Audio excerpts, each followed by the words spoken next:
Ain't never scared, Cori Bush. Another member of Congress told me Marjorie Taylor Greene might be crazy, but she ain't stupid. She know who to run up on. And she found out when she had a little encounter with Congresswoman Cori Bush. So thank you, madam, for being here representing St. Louis. Next, we have my longtime friend, Rashard Robinson.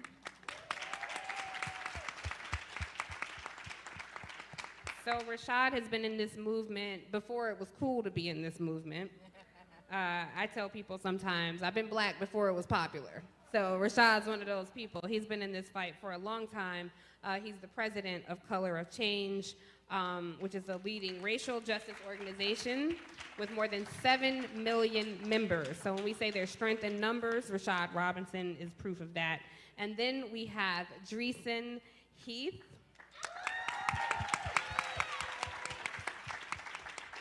She is a researcher and advocate in the Human Rights Watch United States program, and she focuses on racial justice issues.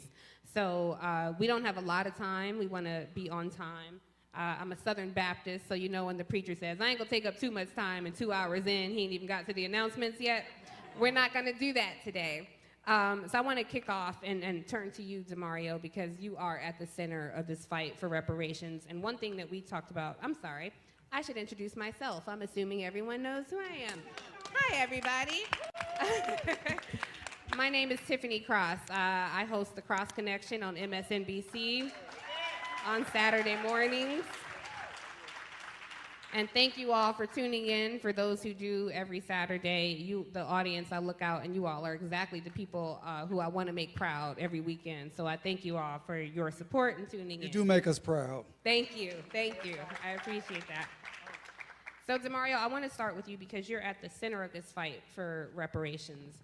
And something we talked about a little bit this morning on my show is there are people who feel like I'm not responsible for what my ancestors did. So you want to come in and take my money for something I didn't do. But that's not exactly the case. This is state-sponsored violence that robbed the survivors and descendants of not only lives, but their livelihoods.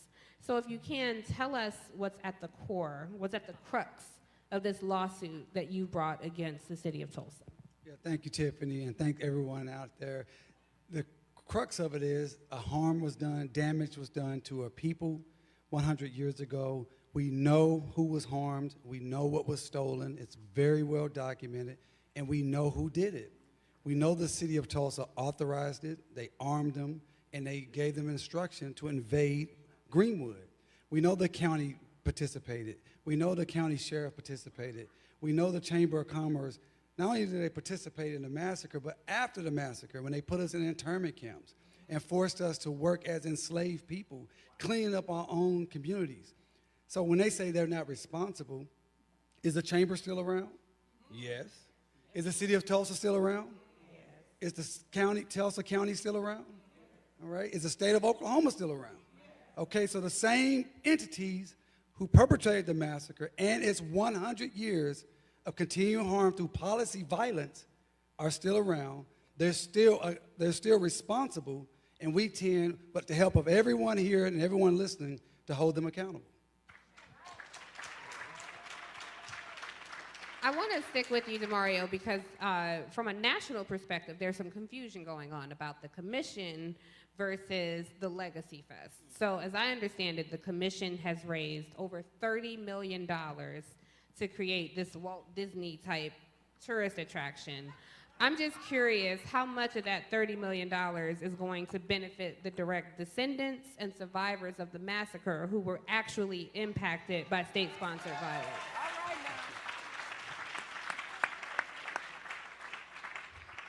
Well, at this point, 0.00 of the $30 million are actually going towards the people who rightfully deserve to have compensation for the stories that they use and leverage to raise this money. And the beauty of it is people like you, Tiffany, people like Rashard with Color of Change, Human Rights Watch, Angela Rye, Roland Martin, EJI, LDF, Cheryl and Eiffel, national groups have said, you know what, Tulsa is the test case. Tulsa is the microcosm of our larger struggle. If we cannot win Tulsa, if we cannot get a victory here when we have living survivors, then how can we get a victory on a national level? So because you loved us so much that you came in and stood strong with us as we stood against the most powerful entities in this city, we were able to show the truth of the matter is that while they're around about monuments and plaques and planting trees and building buildings, we're about building people, building our wealth, and getting justice. So I think that's such an important part of the argument, which brings me to Congresswoman Sheila Jackson-Lee, because when Congressman John Conyers left Congress, we had a champion in the Congresswoman who picked up the mantle of reparations. So I want to be clear for the audience, this was not even a bill for reparations. This was a bill for a committee to study the impacts that racial injustice has had on every part of society. Can you tell us, Congresswoman, what is the role of the federal government when it comes to the fight that Damario is leading and the overall case for reparations? Tiffany, thank you so very much for really what you have done and your beautiful, powerful program this morning and continuous. And I just want us to give her an enormous applause. If we don't have voices, we have nothing. Damario, thank you. I always love a man that has a hyphenated name. So let me tell you that love is there. To my brothers and sisters who are here, to NCOBRA, to the National Commission on Reparations, to Color of Change, to Human Rights, Reason, it's a pleasure, to the 300 plus multiple multicultural organizations on HR 40, to my sister who we have bonded, and I am so delighted. I serve as chair, she serves as vice chair. Powerful things will be coming. We're coming toward each other in so many different ways.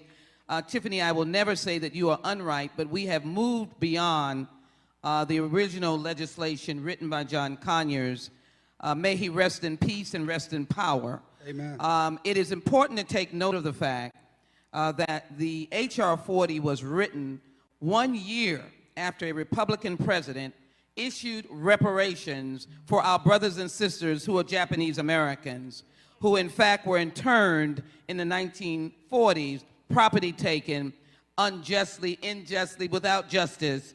And we, people of color, those of us who are descendants of enslaved Africans, rallied around our friends on the Japanese Americans for Ronald Reagan to sign the Civil Liberties Act of 1988. I'm boasting about that because I am not a fearful person. That means I do not fear you. If you're in trouble, I'm in a ditch, I'm going to get you out of the ditch. I'm not going to be afraid of you. And so as African Americans, my unangry approach is, don't be afraid of us. We too are America. And we too must not be disenfranchised, and our pain must not be ignored, and our story has to be told, and justice is ours, says the Lord.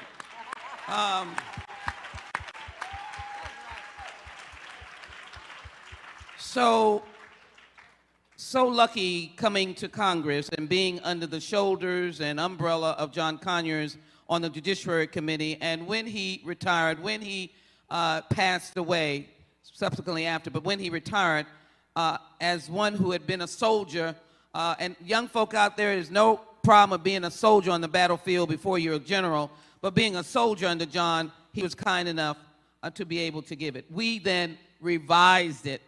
And so we have, it is a commission to study, it has an apology in it, but it is then to act, and it is a bill. So it is a bill that then provides for the development of reparation proposals. That report then comes to the implementators, the people's representatives in the House and the Senate. Our job is not to mouth words. Our job is not to pontificate. Our job is not to be on the floor of the House. Our job is to do deeds. It is to correct. It is to make things right. It is to repair. And my colleague who is en route here, my dear friend, the Honorable Barbara Lee, stands with me as she speaks of reconciliation. We speak of repair. She knows that repair has to go forward, and she is front and center on that. So to make the story, let me just simply say, this slavery was government sanctioned. Tulsa, Greenwood was government sanctioned. That's why my brother's in court. That's why, unfortunately, the courts did not do justice when they dismissed those cases early on, indicating barred by the statute of limitations. Absolutely not. Absolutely not. As far as I know, in some states, murder has no statute of limitations. Right. And so if you are going into court, even though some of these cases were civil, if you're going into court on the basis that somebody was murdered, then you're trying to get relief. There should be no statute of limitations. Moving on, and if you think the CBC, let me just quickly say, I know there'll be another time, but let me, in the spirit of Joyce Beatty, our chairman, I'm an officer of the Congressional Black Caucus, let me say that we are squarely, here's my sister here, we are front and center with you. We will never be moved. We are by the riverside, and we shall not be moved. Congressional Black Caucus is standing with you and is here with you. But let me finish quickly. The idea of H.R. 40 is that it is the actions both in Tulsa and various places that can be, let's say the overall bondage was government sanctioned. Plain and simple. I'm not knocking on my neighbor's door who doesn't look like me and try to get anything from them. I don't want anything from you. In fact, you may have pain that I may want to help you with.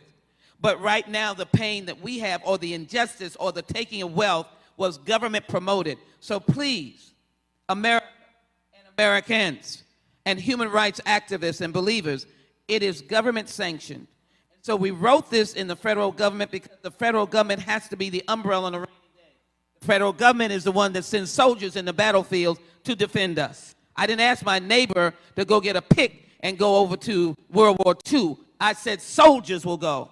So the idea of this commission is not to leave anybody out. We're not talking about if you're saying money that we're leaving you out. We're not talking about if you're saying catastrophic change, reformational change, educational change, complete change, HBCUs being never able to close their doors. Nothing is to be left out. Please understand me, my brothers and sisters.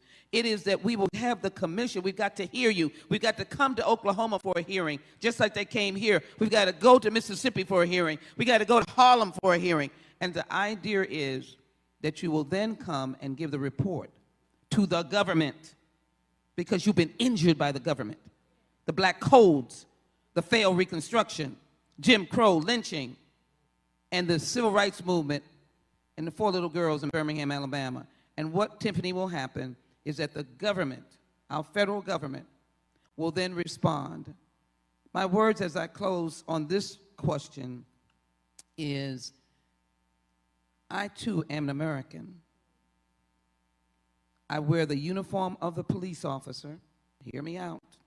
When I say that, you know your brothers, your sisters, your friends, your neighbors, etc., have worn that uniform. I wear the uniform of the United States military. Uncle Red, 101 years old, Tulsa, went to World War II. They wanted him to be nothing. He was born. He should have been nothing. He should have been so angry that he did nothing. But he fought in World War II. With that in mind, I too am America. I cannot have a Congress or a government that fails me. I cannot be disenfranchised. I cannot be silenced. And I don't do it in anger, but I ask my brothers and sisters, let me thank my sister here coming in with all power, but also joining with fellow members. She just walked through the door. She's a co-sponsor, but others who don't look like either one of us, our progressive members of Congress that piled on to H.R. 40, conservative members, moderate members. Let me thank them. For now is the time to go to the floor and vote on this. I can't be silenced. My story cannot be untold. You cannot be frightened from me. I am not frightened of your pain. Don't be frightened of mine. So the theme that we should have as we go here, I said this earlier, you need to leave out of here with no shoes on. Because you need to be able to tell folk that I have run so hard, I've lost my shoes. Because I'm going to ensure that reparations is accepted by the global America. Because I will tell you as an internationalist that once America votes on reparations, her voice becomes the voice of human rights. And so the folk in the continent will hear her. The folks in the Eastern Bloc will hear her in Europe. The folks down in South and Central America will hear her. The folks in Haiti will hear her. And the folks in the Mideast will hear her. They will be able to hear her as a voice of conscience. because they'll be able to see, and they'll say, she has repaired her people. Then she has legitimacy to help repair me. That is what H.R. 40 is. That's why I'm here. That's why I applaud my brothers, my sister. That's why I'm here to listen. And that's why the Congressional Black Caucus in numbers are flying in. I'm their Renaissance woman, their reconnaissance. I came in early to see if y'all were going to receive us. But anyhow, they're on the way. And they're on the way to be gifting and giving, and they're on the way. Forgive me, I'm so sorry. The passion is in my heart. I don't want anybody on here to have no shoes on. I'm getting ready to kick mine off. Because you need to show that you're out here working. Working. Working! Just real quickly, I want to talk about work. And when we went to D.C. last week for our congressional hearing, which was amazing because of people like Representative Lee, Sheila Jackson Lee, and Representative Bush, she met us outside the Capitol because they were trying to have us drop off our survivors, and we were going to have to walk half a mile to the Capitol. She was out there talking to the officers, saying, no, these people will not be here. We got special treatment because of this woman right here. It was blazing hot. It was no cameras. It was no TV. She was just there for us. Walked us into a special interest, had to call the sergeant of arms because they had an order not to allow anyone through there. She made sure we got where we needed to go with ease and comfort. We thank her and the Congressional Black Caucus for everything that they're doing to support us here in Tulsa. I think it's an important point you made about there were no cameras because so many people across the country always ask, well, what is the Congressional Black Caucus doing? And the work continues every day. And you have to remember that the cameras don't always show up when it's not a sexy story, or if it don't bleed, it don't lead, you know, and they're out there doing the work every day that doesn't always get that kind of celebration and attention. So I thank you. Congresswoman Bush, I want to move to you because your life has been touched in so many ways. You have quite a testimony. You're a survivor of domestic, police, and sexual violence. Yes. And despite all those things, here you are, a member Yes. of Congress, the first black woman to represent St. Louis, the first nurse to represent St. Louis in Congress. And no one can deny you are a woman of the people. Yes. And the people helped elevate you here. So even in your life, I think all of the issues that you faced are predicated on systemic and institutional racism Right. and white supremacy. So the important thing to remember about Tulsa, it's a microcosm for the rest of the country. This isn't about Tulsa. It's bigger than Tulsa. It's about all our lived experience. From your perspective, what would reparations do if Damario is successful in his case? What would reparations do? What would it mean for not just the people of Tulsa, but for the descendants of the enslaved people across this country? So because, first of all, let me say to Tulsa, thank you for making sure you kept this thing before our faces so that we can make sure that we take this thing as high as we can go. I'm so sorry. I have to say, I'm so sorry that the world has made this a T-shirt. But we're doing the work. We're doing the work to make sure that it's not just a T-shirt.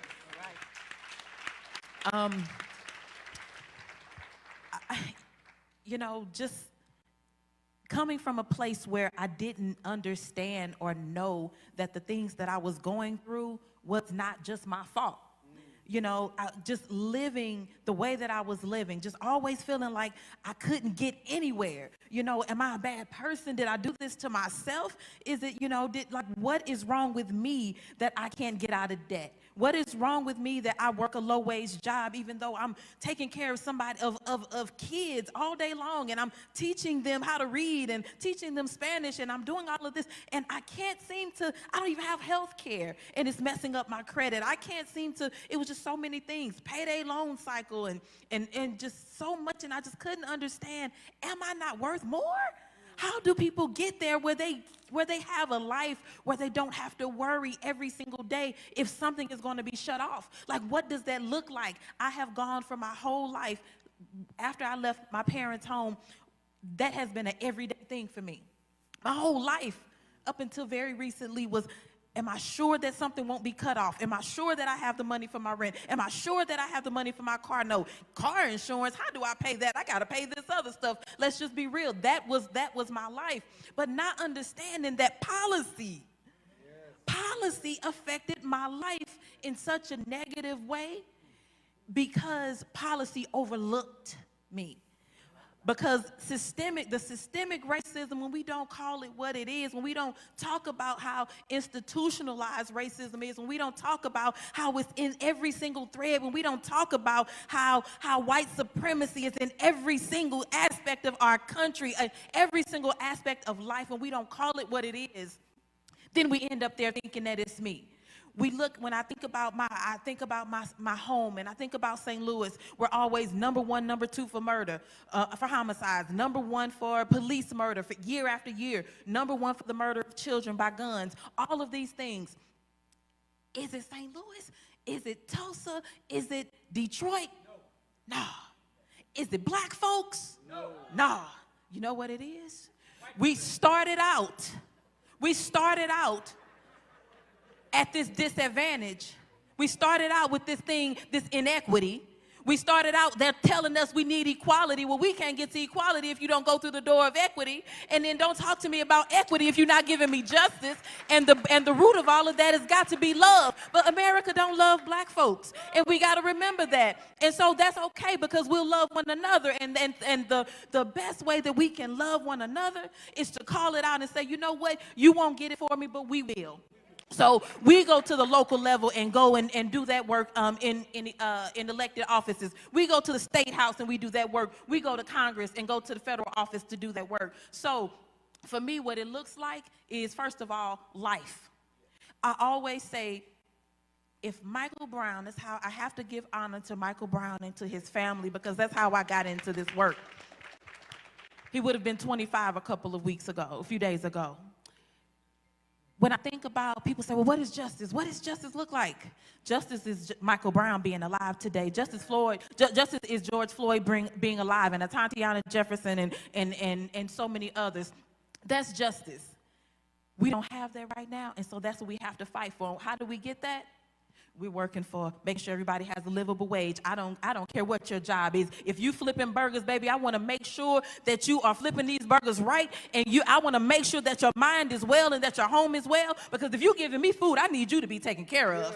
So that makes livable wages for everybody, making sure everybody has health care. I watch my patients die. I'm a nurse by trade.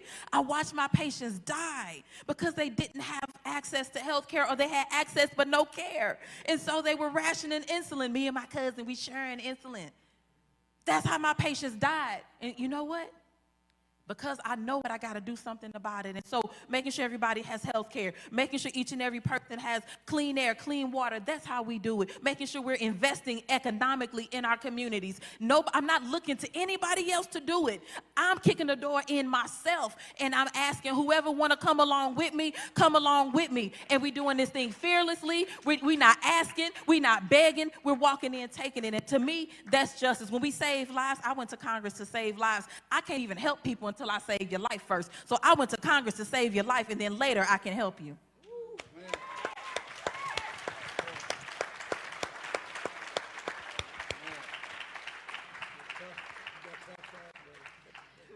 Rashard, the Congresswoman went to Congress to save lives.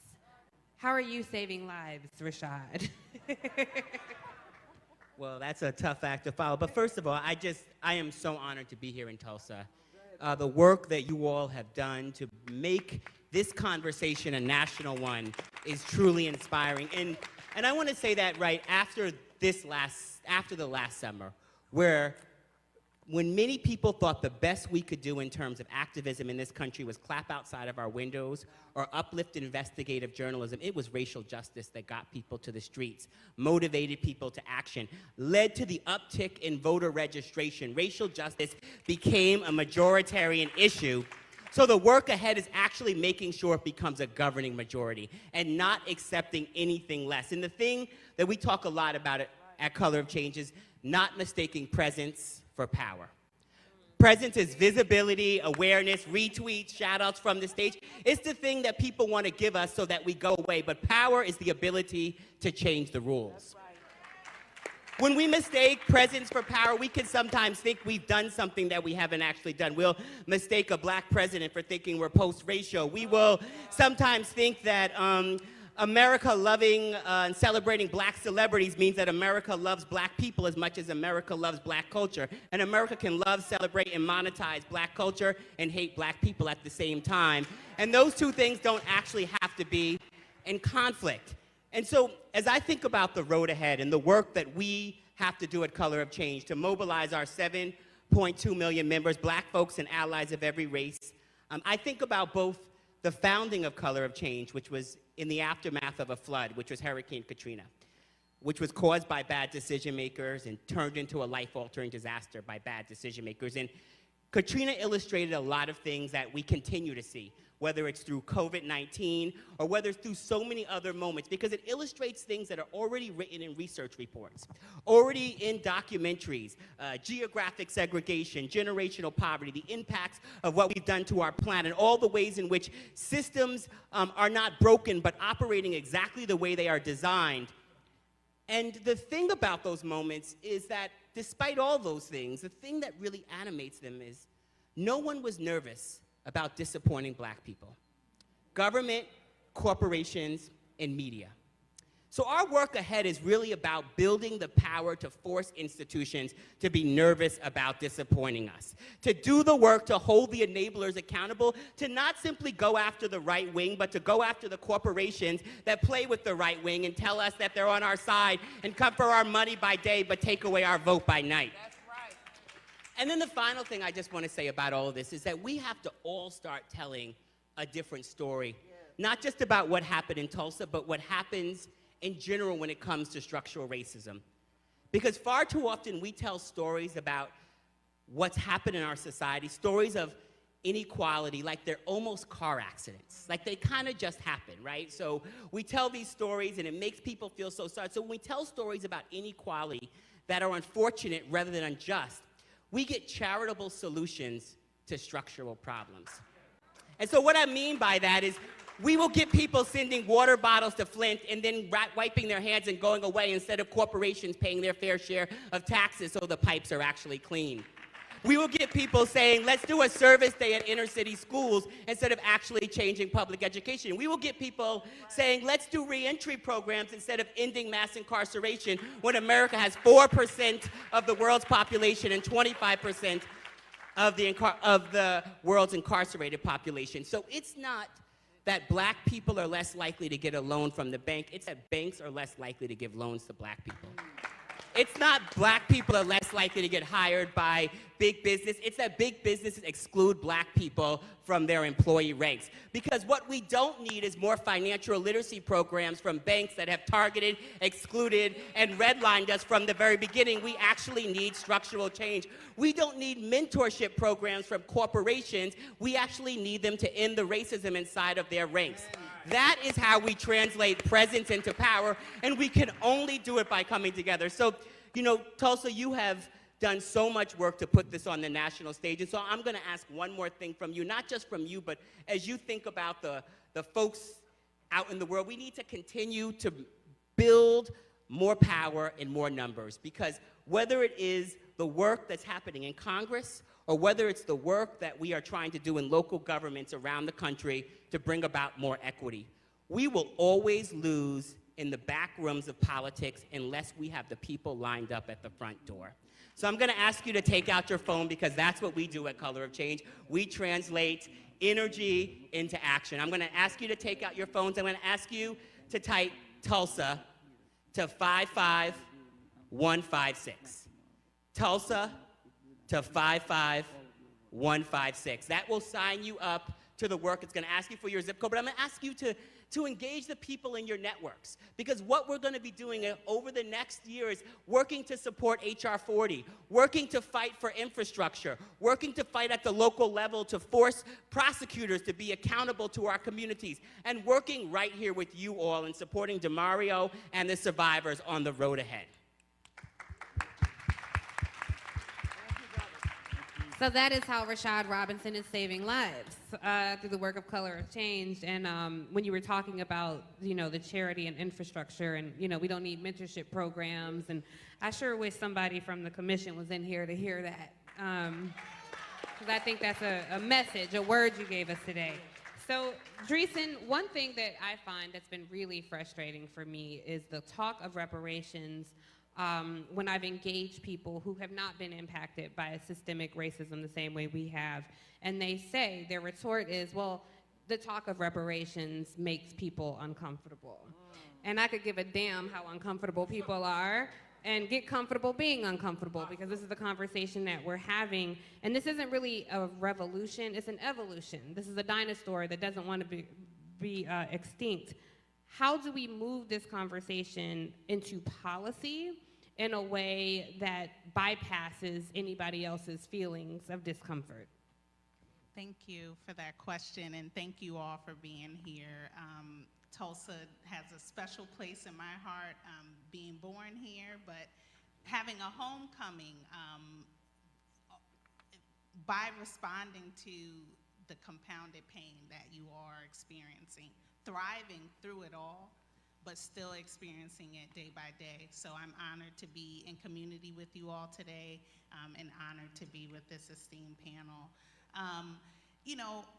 It's interesting when there are arguments about reparations being a difficult conversation, or even acknowledging systemic racism, because what's difficult and uncomfortable is when Africans were kidnapped on the continent and brought over here, were brutalized, were raped, were forced into labor, and did not receive any restitution from those experiences. What's uncomfortable? When Tulsans were shot in their homes, shot in the streets, burned in their homes, their houses, their businesses, black wealth, not white wealth built on black bodies. This was black wealth. It's uncomfortable when the National Guard is literally taking black people out of their homes, disarming them of their guns so that they can't defend themselves when they are rounded up into concentration camps, and malnutrition. There were stillborn and premature births in that concentration camp in 1921. Those are lives. Those are lives that didn't live. And yet we have survivors here today fighting, pleading. Mother Fletcher, first trip to Washington, and she had to plead for her life. So we're here today, to talk about, okay, what is equitable good policy? Something that federal, state, and local governments have done for white people historically, but not for black and brown communities, not for poor communities. But also the conversation about reparations. At the root of that word is repair. That should not make you uncomfortable. Y'all should go around every day next week and just say reparations randomly to people. Just say reparations now, right? That should not be uncomfortable. When we have a physical ailment, when we have a physical injury, we have to rehabilitate that injury, right? To get better. Or else you're gonna have complications in the rest of your body. And that's what black people have been dealing with their entire existence in this country. And so without repair, you can't even benefit from good public policy, because you have not rectified the past wrongs that are ongoing wrongs. These racist classist institutions are here today.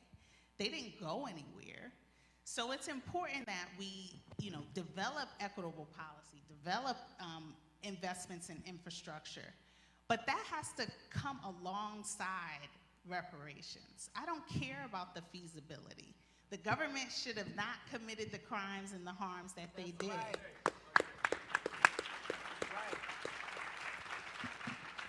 You raise your price every time you violate human rights.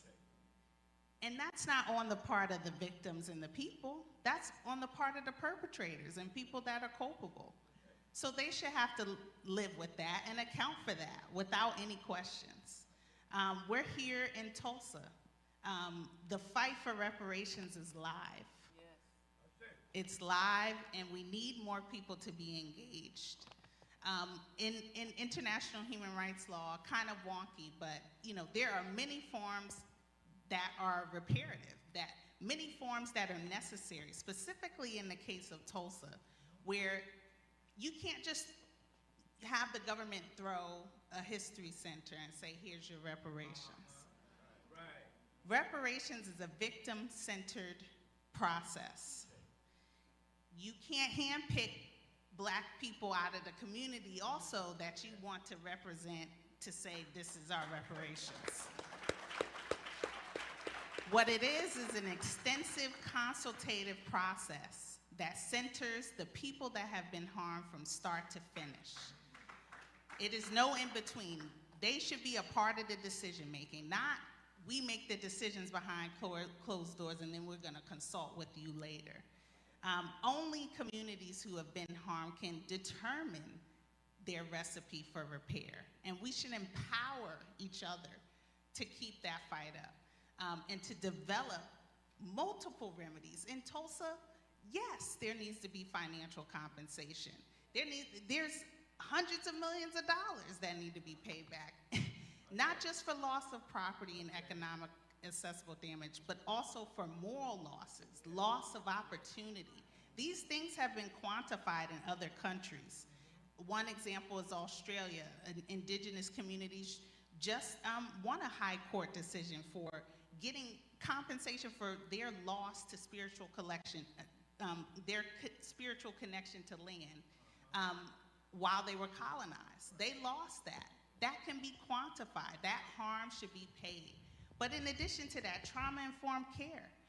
You're hearing Mother Fletcher, Mother Randall, Mr. Ellis live through their trauma as they testify. How is that impacting them right now? How is that impacting the descendants who have to sit in these rooms and live with whether or not their family members' bodies are in those mass graves? That have to live with the loss of intergenerational wealth, that have to live with the fact that they, may reside in North Tulsa and then are, beaten by police at 3 times more rates than other white people in other neighborhoods in South Tulsa. So it's a compounded issue that needs multiple solutions. And public policy is not going to do it alone, especially policies that have historically disinvested in communities like Tulsa, but it emphasizes why reparations must be comprehensive and address the full scope of harm that has happened here in this community. Right. I think that, thank you very much. I'm coming to you. So, Damario, I think Dreesen raised some good points about Mother Fletcher, Mother Randall, and Uncle Red reliving this trauma and the way that we bury and normalize trauma in our communities. Something I thought was interesting, as you know, I spoke with Mayor G.T. Bynum about this commission, and Brother Nehemiah, who runs the Black Wall Street Times, his research, yes, absolutely. Please applaud for Nehemiah.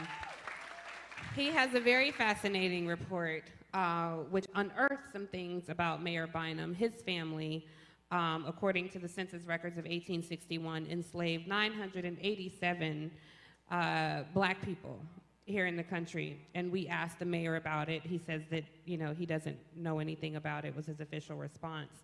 But I think the bigger point is he inherited his position in life. He inherited his wealth and has the temerity today to be against cash payout reparations to the people of the community, instead offering what Brother Rashard talked about, let's start with economic opportunity, whatever that means. So I'm curious from you and the people in Tulsa, he's an elected position.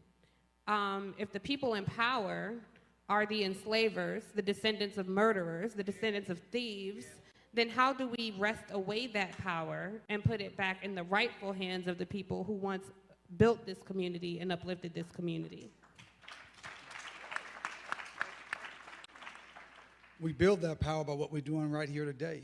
which is not just talking, but we're organized together. We have a diverse group of individuals and organizations just on this stage. You have elected officials, you have powerful policy groups, you have powerful organizing groups, you have law, and that's what we must continue to do. We must pool our resources, pool our talents, and work together. And those, at this point in history, there is no ambiguity.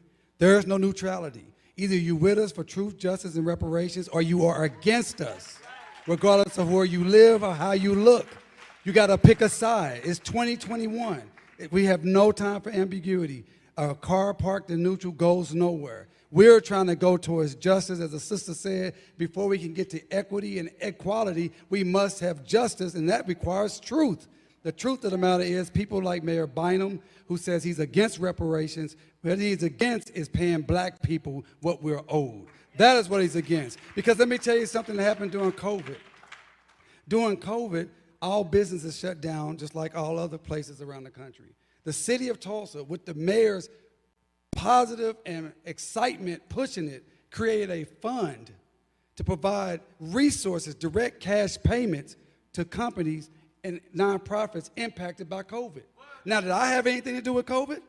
But some of my tax dollars went to these companies that were impacted by COVID. But that's okay. But when it comes to black people receiving what we are owed, that is when the Dred Scott belief that a black man has no rights and a white man is bound to respect comes out. We must fight against that at all costs.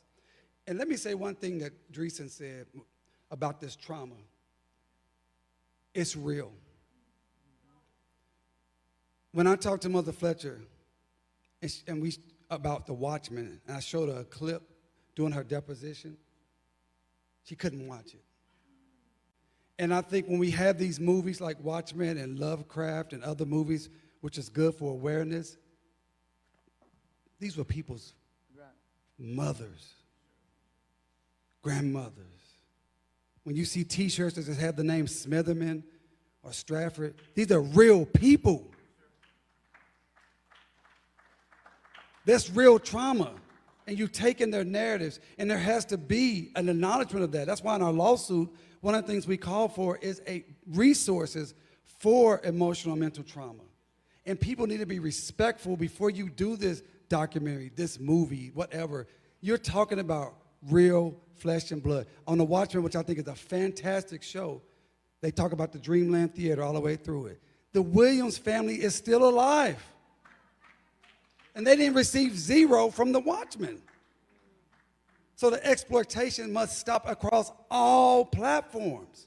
Banks failed us, stole our money. Insurance companies failed us, stole our money. And now they're being re-exploited. So I appreciate you bringing up the trauma because it's real, even for descendants who we're in contact at Justice for Greenwood Foundation. We're in contact with hundreds of descendants. They feel the trauma. And we know scientifically, Congresswoman, that trauma can live through DNA. It can be passed down. That's a scientific fact that we've already known in our community. It's a scientific fact. So as you said, comprehensive, it must be comprehensive across all platforms, and all exploitation needs to stop. Thank you. I want to ask you, Congresswoman, because Damario makes a really good point about generational trauma in our community. And one thing that I found very fascinating about when Mother Fletcher and Mother Randall and Uncle Red testified on Capitol Hill, I mean, you called out Mayor G.T. Bynum. You sat in Congress and called this man out for his lack of response. So I'm curious from your perspective, representing the federal government here, the Congressional Black Caucus, the committees that you sit on, when it comes to the divide between the federal government and local government, how do we address this issue? Because we have the filibuster issue in the Senate. There is some level of negotiating with these Trump acolytes in Congress. And so given the people who gifted and worked hard and risked life and limb to deliver the power of the federal government to Democrats, how are Democrats showing up for the people on ground who are still in this fight? And what do you say to people who are still trying to negotiate your bill, H.R. 1, the For the People Act, the George Floyd Policing Act? What do we say to those people who are waiting for some sort of result for the work that they've done? Well, Tiffany, thank you so very much. We have a job to do. 17 presidential candidates in 2020 asked by the esteemed Honorable Reverend Al Sharpton, indicated that they supported reparations. They're scattered across the nation. They're back in the United States Senate. And I want people to understand what H.R. 40, as we've listened to the lack of response, we listened to my sister recount next check, why am I like this? Understand that the position that we were put in is that we were basically left to our own devices, and that was not much. Abraham Lincoln did the 1863. Remember, those of us west of the Mississippi didn't get it until 1865. That was the Emancipation Proclamation. The Reconstruction was broken because of a compromise. And I think when we talk about history, we should understand, because, Tiffany, that is what, when you say what we're going to be doing, that is what maybe constituents of different members, congressional district, are pushing toward them. Why are we doing this? Because we fail to know. No one teaches the history, 1619 Project. So they don't know that nothing was ever given. And so you basically were left with nothing.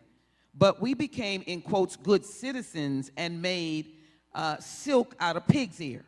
That's basically what we did. People want to talk about chitlins was what we had. Greens was what we had. Our diet came from what we had. And so we attempted to write the H.R. 40 legislation not to be narrow and not to be able to have our community say, well, what is it? It is a scientific, psychological, educational, economic, and political analysis of our condition today. And it builds upon the pyramid, if you will, of what I've just said, the broken, never fixed system of freedom that they gave, including, again, the lynching that went on. Then we went into a civil rights movement, and we shed blood then. We shed blood in World War I, World War II.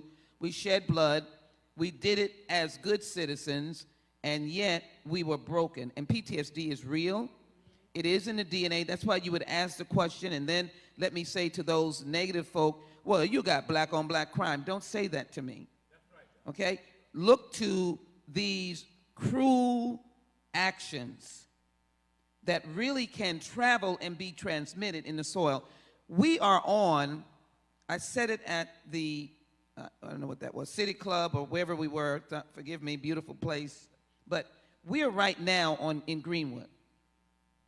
This is Greenwood. This is where bustling communities, Mother Mac or the Mac family's house you pass by, that's what we were living in 1921. Brick homes that no one gave to us.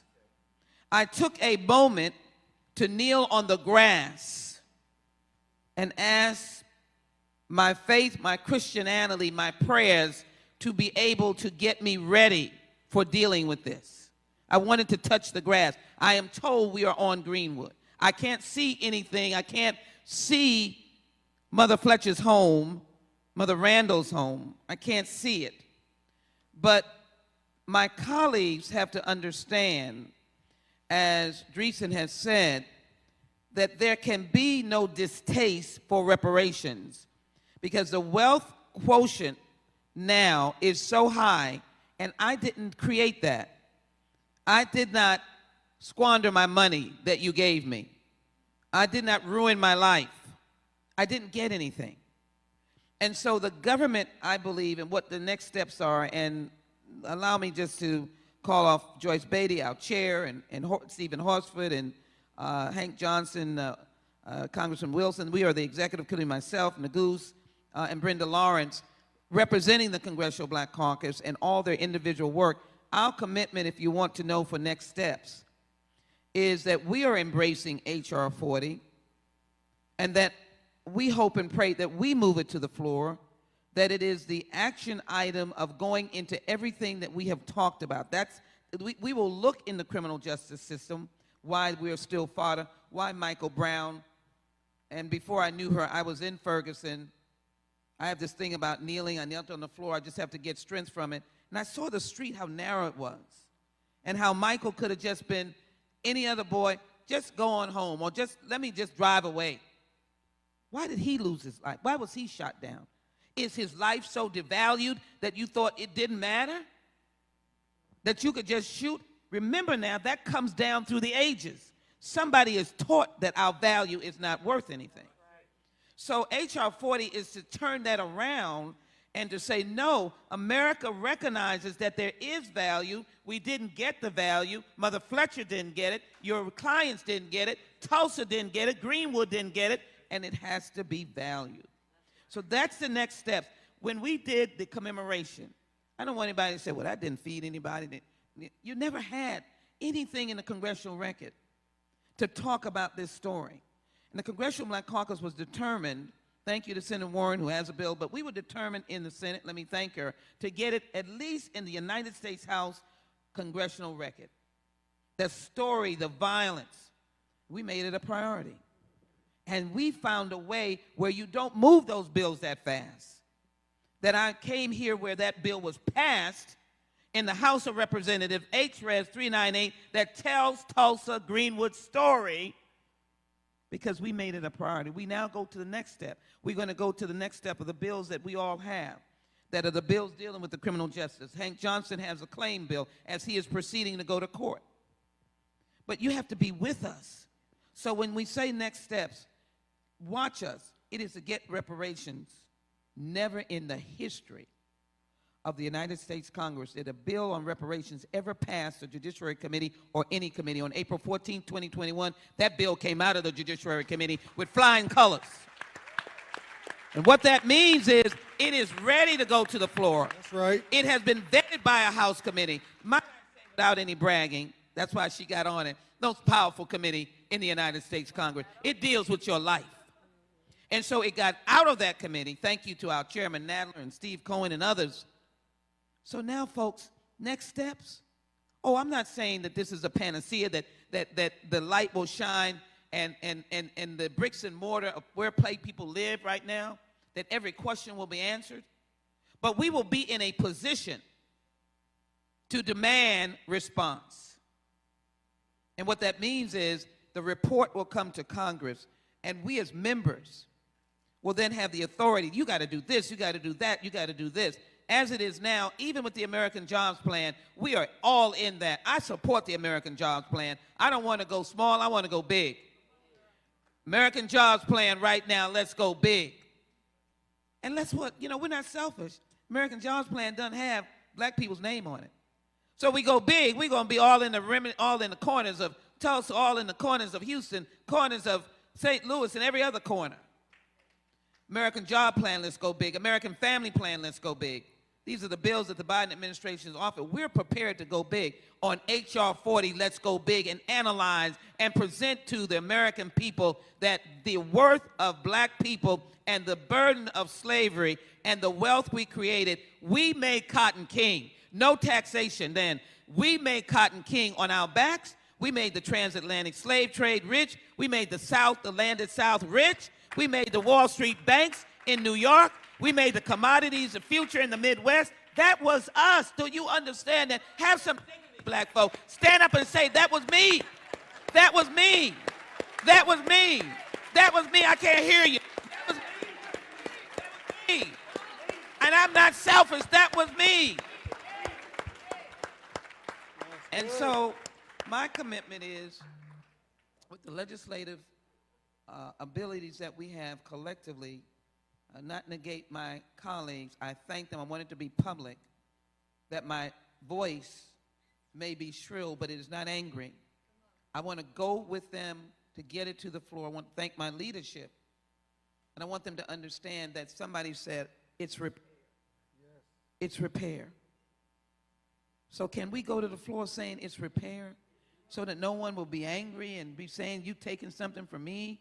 I don't want to take anything from you. Let me at least get on the docket so that, and I'll say this and I'll close, Human Rights Watch, my good friend Color Change, you've got to travel internationally to see our face internationally. And in spite of what we get angry about, America is still perceived as the hope. We've had our moments. I know we've had some moments. But if you're struggling in some village somewhere, if you're a human trafficked somewhere, outside of this country, then they're saying, well, America's coming. Do you know the standing we will get internationally if we do this? I think I said at the beginning, I don't want to be redundant, but do you know the headlines in the French papers on the continent of Africa? Do you know the headlines? Because they live off of, is America good? So I don't know why our folk want to fight this when we're giving them a gift. Do this and your standing to talk to anybody gets to be where, America, they just gave reparations. Or they just passed H.R. 40. Or they just dealt and did what is right for people who were burned to the ground, bodies in the street. I get like this because I'm saying, what is common sense? It's not anything difficult to do. And the one thing I want to say to folk that don't look like me, it is important for you to understand my pain. Because when you're in pain, because I'm an American, the United States of America, I feel your pain. And I want to help, bail out companies that I don't have a dime in, but I figure somebody has a job because they got a corporation somewhere. The one thing I'll say about us, we're not a stingy people. We get in other people's fights. We get in other people's ditches, and we go to grab them out. We stand behind other people and along other people. We don't want you to be undermined because you don't look like us, but you're in a ditch. I want people to understand that. We have gotten in ditches with people. And so, America, you got to get in our ditch because we're given a gift. And that gift is that if you do this in many different ways, if you pull the people out, like my sister, who are still in ditches, your image will be without description. And your image will be such that your power will be not by your money, but it'll be by your deeds. That's the next step. Thank you, Congresswoman. We are well over time, but because you gave us such a word, and because my brother Rashard brought up some really good points, I would just leave you all with this, because I think it's important that we live beyond hashtag activism. There are a lot of fights out there, from voting rights to the lynchings that are still going on today. And I just want to say there are people in this audience, you were the dream and the hope of the enslaved. And if that's the case, then what are you sowing into our community 100 and 200 years from now? What will our children 200 years from now, if they are our dreams and hopes, what are we sowing into our community today? If everyone does a little, no one has to do a lot. So thank you all for joining this conversation, for your spirit and enthusiasm, for this wonderful panel. And Damario, we are with you in this fight. Congresswoman, we're with you in this fight. Everyone else on the panel, thank you so much for providing great context. Thank you.